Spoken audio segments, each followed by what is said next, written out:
In today's video, I am going to teach you how to import contact on Activecampaign.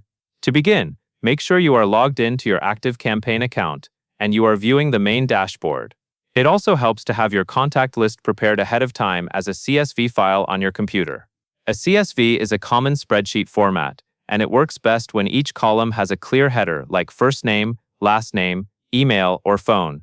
Clean headers and consistent data will make the import faster and reduce errors.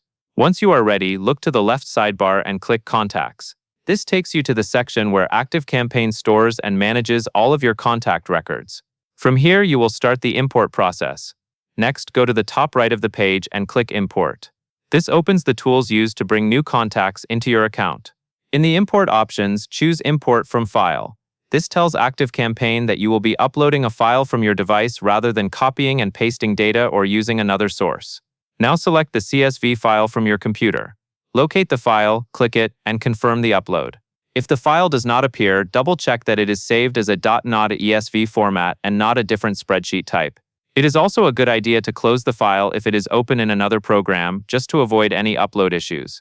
After the file uploads, you will be prompted to map your CSV columns to Activecampaign fields. This step is important because it tells Activecampaign where each piece of information should go. For example, you will want the email column matched to the email field.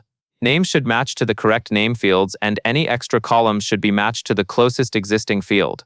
Take your time here because correct mapping helps keep your database accurate and makes automations and segmentation work properly later. When everything looks correct, click Import Now. Activecampaign will process the file and add the contacts to your account. Depending on the size of your list, this may take a moment. Once it finishes, you will be able to view the imported contacts inside the Contacts area. And that is all there is to it.